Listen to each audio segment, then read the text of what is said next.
Hello, welcome to Have a Go Heroes. This is Dungeons and Dragons number 2. We're gonna continue our continual quest. That's really terrible. We're gonna keep it in to teach Jen how to be a DM, or at least like help Jen learn how to be a DM. Yeah, that's the best way to put it. Today we're going to talk about the player's handbook, which Jen is holding, because we need to talk about that first, not the DMG, but we'll get to that later. Firstly, most importantly, Ludo is a real game. I researched it since the last video. Yep. So there you go. There we go. It clearly had a deprived Indian in origin? I did a deprived childhood, obviously. It's a terrible game. It's just yellow. Anyway, so I win that one. I don't know what that is. Anyway, right. So let's talk about the player's handbook. Do you want to? You've experienced the player's handbook? Yeah, I mean, I've played a lot of times before. I haven't played a huge amount of 5th Ed. This is the 5th Ed handbook, which is what I would run if I was going to run it. It's the most recent edition. But I am familiar with how a player's handbook is laid out and roughly which chapters to expect inside it. And the thing I'm most curious about is why you think this is a more important book to start with than the DMG. Because in theory you could run 5th edition without the DMG. Heresy. Is that controversial? It's not really, no. Let us know in the comments. It's not really controversial at all. I mean, I've seen it run without the DMG. The DMG is a great toolbox, and if you've never run a role-playing game again, it's worth having to read, I think. But you won't necessarily be dipping into it while you're running the game in the same way you will the player's handbook. To understand how to run a role-playing game, you have to understand what are the players doing in this moment. And that's your nuts and bolts. Like, yes, in later videos we're going to go into all the sort of aesthetic things about how you build a world, how you build an NPC. But the nuts and bolts of running the game is keeping the game running. Does that make sense? I can accept that. And that's where this one comes in. It's got everything you need to understand how the game functions. If you don't move outside of a certain spectrum of rules. So what you want to do is kind of crack open this, learn this more than you learn the DMG, because the DMG is a toolbox that you dip in and out of, depending what you need. For example, if you know you're going to have an adventure on the sea, you probably should look up the drowning rules beforehand, or it always happens, someone can't swim. It's inevitable. Or like, you know, you're going to climb a cliff in the game, then look up the climbing rules.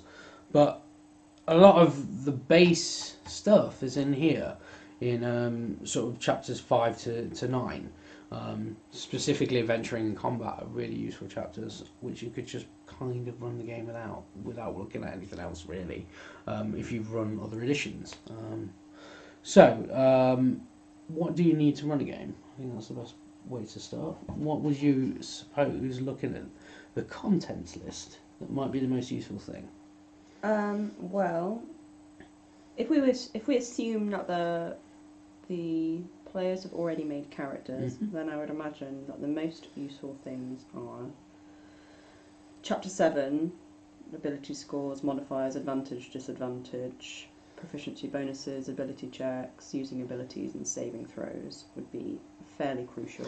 Yeah, so start at 171. That's the best bit to think about. Go back to the PH, start at page 171, and just kind of work your way through it from there. You'll find that that's a decent chunk of like the rules. It has most of the things you need in. You're going to look at combat, you're going to look at how the adventuring day works, things like skills and abilities. Once you have the core mechanic of the game down, it's really easy to run everything else. And the core mechanic is simple. You have a number you have to roll, you have an ability or a skill that you add to that number, and you roll a d20, and you add those two things together. As long as you make the target number, you're fine. all you really need to know as a DM is how to work the difficulty classes. And they are here. They're on 174. Big thing here. And it just shows you what a really easy check is, what a really difficult check is. You'll get a feel for that as you play. I can see that. You see, I think you know the difference between a DC 15 check and a DC 25 check. Yeah, 25 is a much harder check. Yeah. It's a higher number. Yep. Yeah. So, for example, if you're climbing a cliff, but you don't really want to put the PCs in any danger, you don't imagine it's a difficult cliff, then it's a 15. I would say even maybe a 10. Because a 15, someone's going to fail. Yeah, I suppose statistically it's likely, isn't it? What you got to think about is, when making this core mechanic decision, is you have to think, what's the ability score of an average player? And you're looking at a +2 or a +3. And then on top of that, you're looking at the proficiency bonus for the rank of the thing you're doing it. So a +2 or a +3 plus another 2 at first level. So that's either a 5 or a 4. They're going to need a 10 or more on a dice to hit a DC 15. So that's a difficult climb. Yeah, okay. You see? If you want almost no one to fail it, you want to be on the 5s, because then they just don't have to roll a 1. Only really experienced or lucky players with the rolls are going to have those +4s and +5s. So really you're looking at that middle field, work out what your players have in various things, and then just punt the difficulty classes there.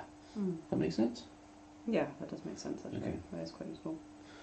I think on the same page, that other thing that's really useful specifically for DMs is passive checks, because that's something that the players never really have to do. Also, it's new to 5th.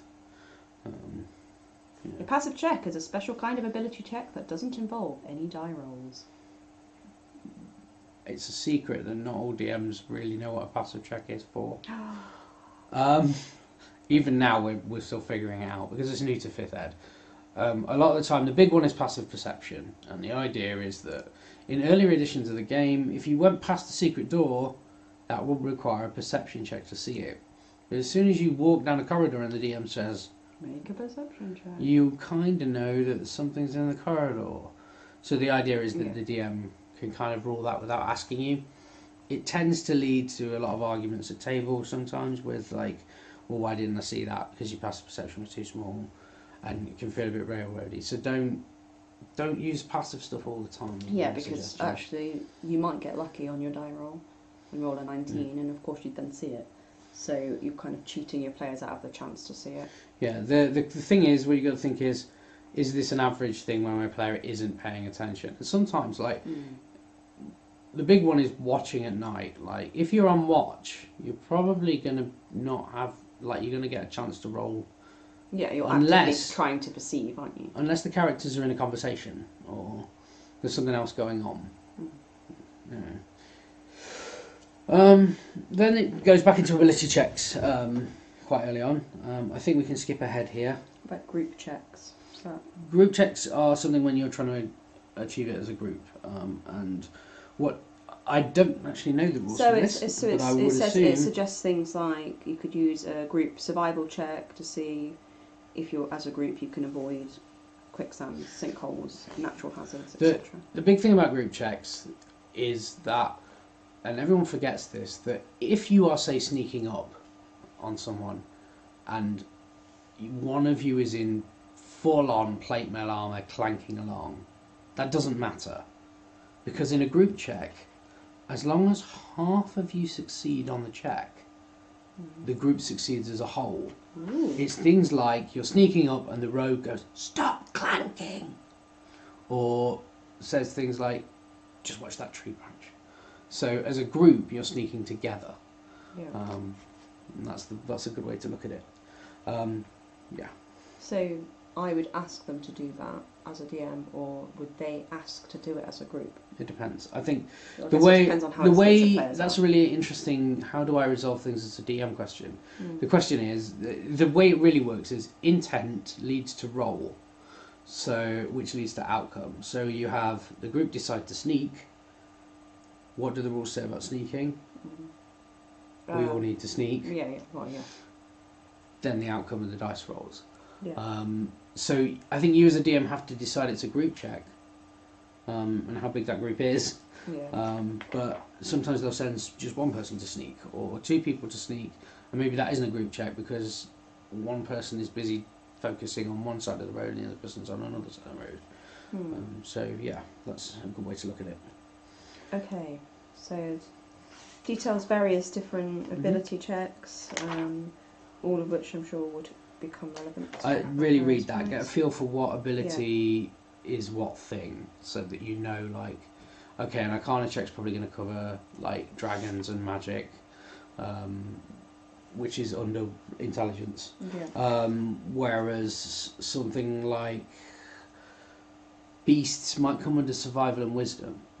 So just bear those things in mind. Yeah, so Arcana will relate to spells, magic items, magical traditions, but then religion, also an intelligence check, is more about rites and prayers, religious hierarchies, and there's technically, because there's no planes, demons as well, things like that. So. Yeah, so there's an arguable overlap, but that's your call to make as a DM, isn't it? What specifically is the most useful skill there? Yeah, I mean, if you've played other editions, it's easy as well to kind of think, would that be a knowledge, the planes check, would that be a knowledge, religion check, would that be a knowledge, Arcana check, and what type of monster that relates to if they're looking for that type of information. But it is all your call. Once you're the DM, whatever you ask them to roll, they can query it and you can agree or disagree, but that's it. Do you ever change your mind because players queried you? Yes, sometimes, especially if a player comes up with a reason for using their skill. Like, can I have a knowledge history here? Because actually, while I don't have a high knowledge Arcana check, this is an old building, and maybe that's fine. And you've got to bear in mind that players are definitely not going to remember that query. If you flub it a bit and say it's Arcana, and someone says, "Oh, I think it's religion because it's a member of the undead," you go, "Yeah, no, religion." That's not what people are going to remember about the encounter. Yeah. They're going to remember that there was a big ass scary undead creature and they found that piece of information they needed to defeat it. Yeah. Right, so after all of the ability checks, it goes on to saving throws. Yep. Saving throws, they're like ability checks in reverse. I suppose, you could say it that way. They're slightly different. While ability and skill checks are made on player impetus, saving throws, the best way to look at it is if you're throwing something at a player they have to avoid or survive. Usually they're like things like traps, environmental hazards, spells that hit them. Some creature abilities require checks. For example, the Umberhulk's confusion ability works off a charisma save, which is cool. I like the idea of a force of personality being the thing that gets you through that. But they're the same. They're just a DC and you just roll another dice. These are the things you need to run the game. You roll your core mechanics, your skills, and your saves. Yeah, so you roll. So the example is a spell saving throw will be the roll plus the spellcaster's ability plus the proficiency bonus. Yeah. So it's, which a spellcaster will have on their sheet. But it's also thinking like, I need to remember specifically that because if I have a really new player, I need to prompt them to say, "Oh, have you added your proficiency bonus?" Well, in theory, or is that not on the character sheet? There's a bit that says spell save DC. Okay. And they should have done the maths if you've done character creation with them properly. Yeah, of course, yeah. You've got to bear in mind it's up to a player to kind of remember this sort of thing. So on the third character sheet where the spellcasting is, there's a big thing at the top that's got spell save DC. But don't worry about that too much. It should have everything. Should have the mechanic for any ability. Should have the DC listed on it. And that's the thing you've got to remember about monsters. They also have the DC listed.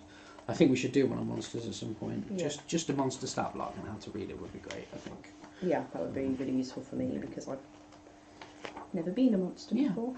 Never been a monster. Oh, we could do a whole thing on villains. I love villains. I'm a big fan of villains. How to build a good villain. How to build a good villain and how to run a good villain. Yeah. Tune in the future for this. I love that we just PR our own videos that we've just come up with. Yeah. We'll write it down probably and maybe even remember it. Yeah. Then you get into chapter 8. We're not going to go through this in such detail, I don't think. But chapter 8 is all the things you ever wanted to know, like how quick do we move over land, over sea, I think the swimming mechanics are in here, but I might be wrong about Yeah, that. there's Special types of movement, section yeah. as So there's well, swimming, yeah. jumping, climbing, that sort of thing, Mm. and how things like light and environment impact on everything. So hopefully that's useful.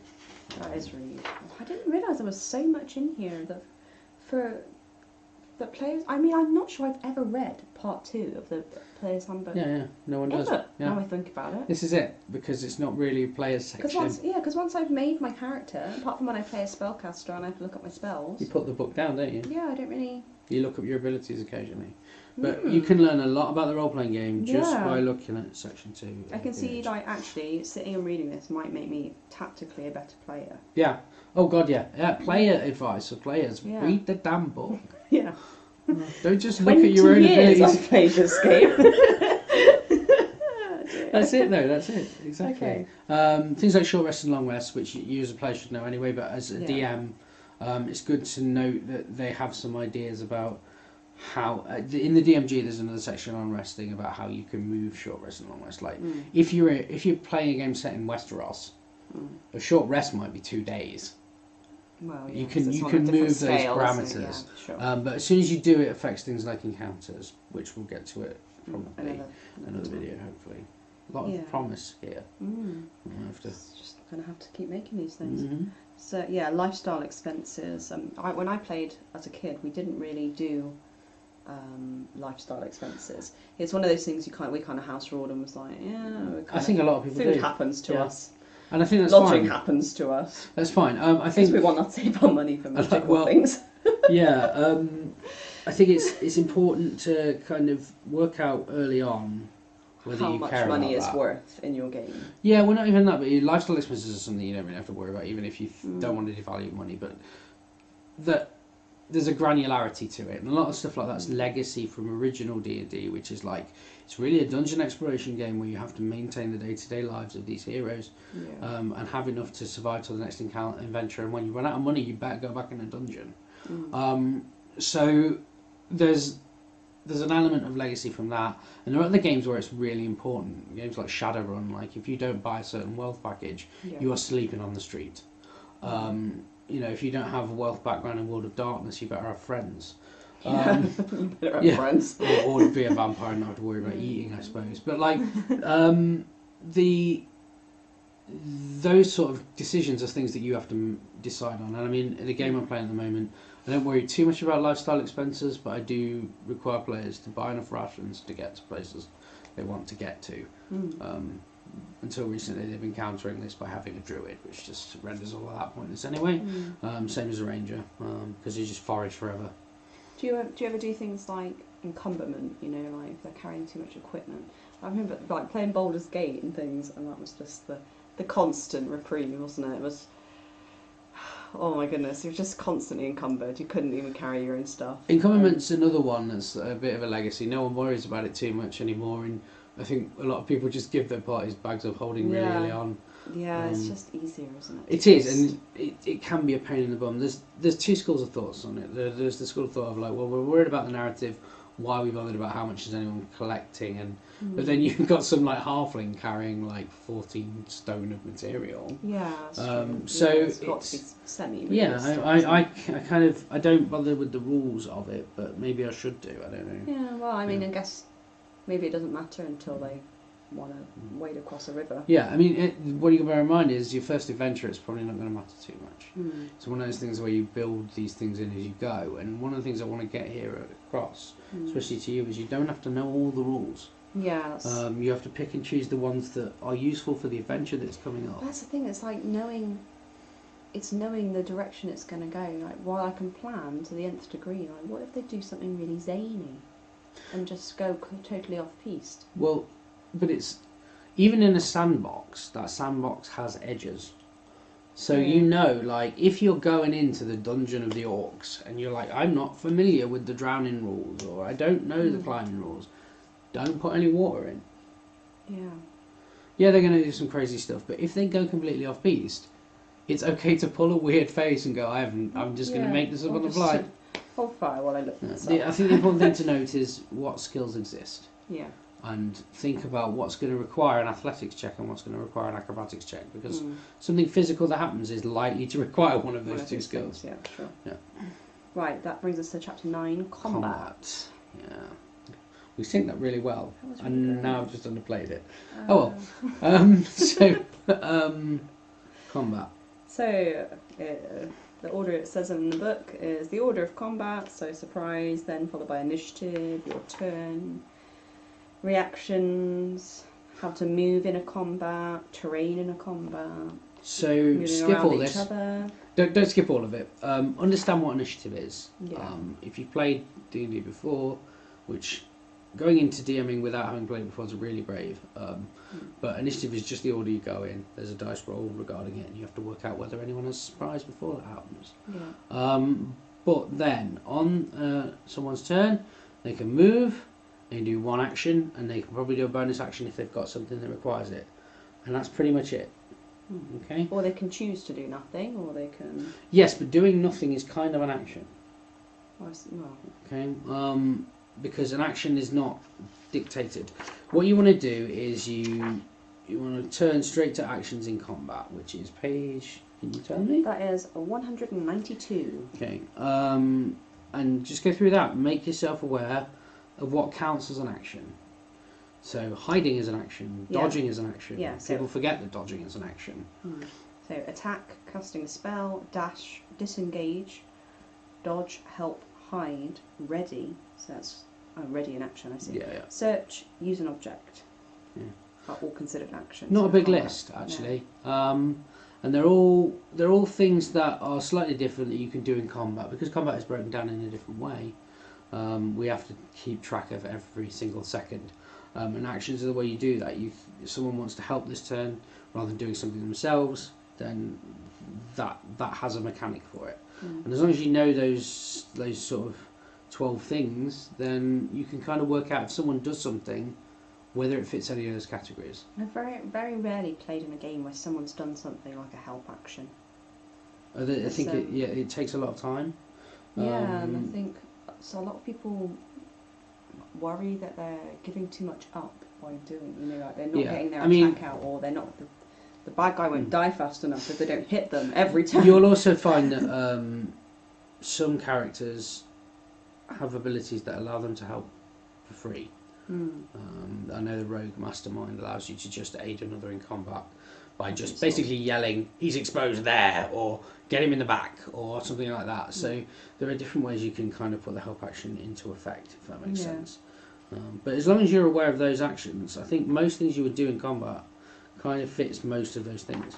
Yeah. Have you got any kind of like pro tips or things that would make running a combat easier? Like I saw online that some people put all of their character names on pegs, and then they have like a stick, and they do their initiative order on pegs. We've been doing that. Yeah. So if people need to change initiative order for some reason, you can just move your peg, and you don't have to like scribble out your list.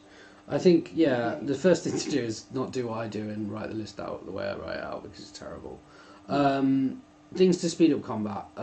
Get your players to kind of think about what they're going to do before their initiative turn arrives. Get them into that habit. Secondly, make sure everyone who has spells or abilities has the ability to have that in front of them. Yeah, they need to know how their own things work.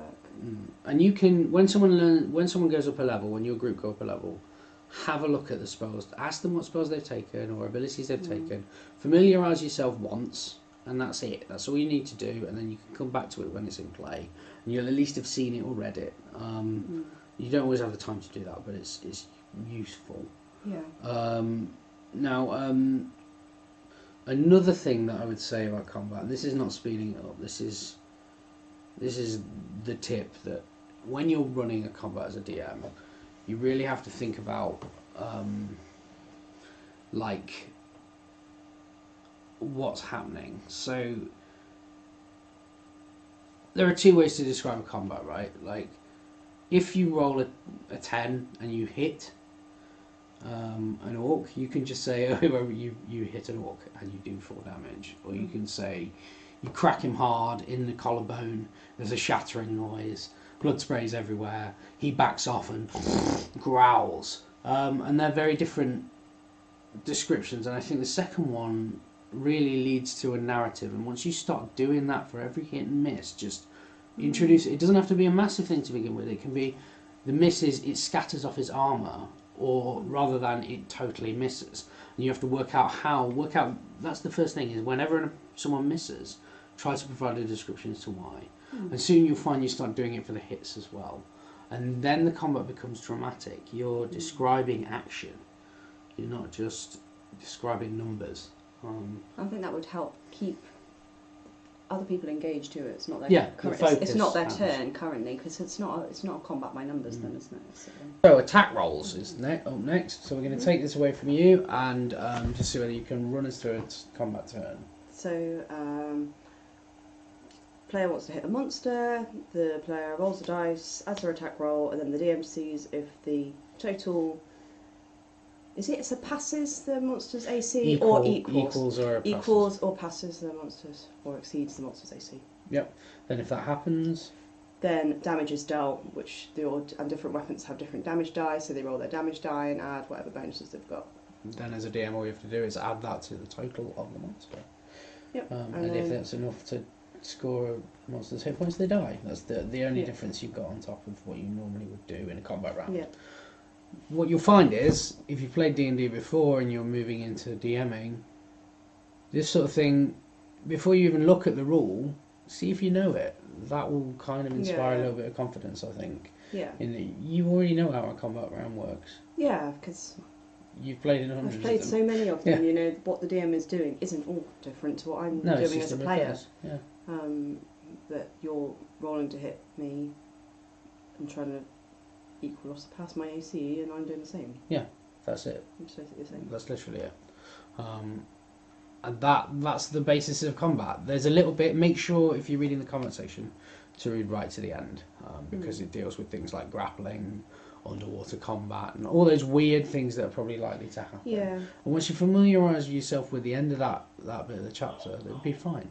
Part of it's making it, doing all the description without feeling like a bit of an idiot, because it's not something I'm used to doing, really, is like describing what all those hits look like and like making it exciting. I think that's the side of combat I'm going to find more challenging. I think that's a good point. I think as a player you can switch off for a minute and then come back to it and nothing really that bad happens, and as a DM you really can't switch off. I switch off all the time. But you really... I just go, can I have that again, please? Yeah, but I think part of it is the idea that I need to keep the engagement, and that's on me to keep the players engagement. Players will do it too. Yeah, but for more experienced players, I'd imagine. But for 3 hours or however long my session is, I need to be doing these descriptions and I need to be on top of the numbers as well. But it's making it engaging and exciting the whole time. It's really... I think that will be more challenging for me as a player, as a DM. Okay. Well, we can work on that in a couple of videos. Yeah. I mean, I'm not necessarily... How to maintain player engagement. Yeah, I'm not necessarily... Let us know whether that's bugging you too. Yeah, I don't know if necessarily I'll be bad at it, but I think that's something I've not done before, so that's going to be more challenging. So I think one of the things you can do about that is you can kind of, when you plan a combat, an encounter, start to think already about the sort of terms you're going to come up with. You know, is the fire from an attack going to singe? Is it going to burn? You know, is it going to bubble flesh? Does that creature call out in pain when it's hit? Those sorts of things. Other thing you can do is, like, while you're moving around your daily life, just think, how would I describe this? What does it smell like? What does it sound like? But doesn't it become like gratuitous after a point? Like, I feel like I don't want it to feel forced. Yeah, I mean, feel what you're comfortable with. Yeah. You don't have to be as gratuitous as I am. I know that quite a lot of people do. But that suits your style, doesn't it? Yeah. You're quite a grandiose person when you're DMing. I like dynamic description of combat as well. Yeah, it really thrills, pops off the page. Comes from comic book reading, I think. Yeah. Well, I guess I need to just try it, actually. Yeah. Some of it is that you just feel like you're going to feel like a pillock and you won't. Yeah, maybe. Yeah, I guess when you're in the moment, it doesn't feel it doesn't feel as ridiculous as talking about it out of context. Yeah, and get caught up in your own combats. Enjoy them. You are going to lose if you're a good DM. So enjoy that moment of actually like describing, because that's what you're getting out of it. You're not getting to win the combat and be the hero. So take from it instead the fact that you're framing it thrillingly. And if your tactics suck because of it, doesn't matter, because they're going to curb stomp the bad guys and feel good. And then later on you can start to work tactics into that thing. As long as the creature is acting as it should do. We'll come back to that in monsters at some point. But we're at the end of the section 2, which is Master of Rules in the book. We're going to take a break here. We might come back to the PH and maybe look at character building and magic at some point. But we're probably not going to do that straight away, I don't think. No, that's a bit further down the road. We'll see. Cool. See what happens. Okay, alright. Thank you guys. We've struggled through this despite a crying child, which is why there are a lot of edits. Anything else to say, Joan? Big thank you to our sponsors, D20 Heroes. And Creative Quests. And Creative Quests. It's our new sponsors. Oh yeah, I forgot. Yeah, they sent me a nice flight stand that I was I unable to use in my home game. It's in our unboxing video. You can find that on our page. I tried to make a brulee fly, but it wasn't working. So we've got some great guys that we're working with now. Cool. All right. Awesome. Thank you guys. Until next time. See you soon. Bye.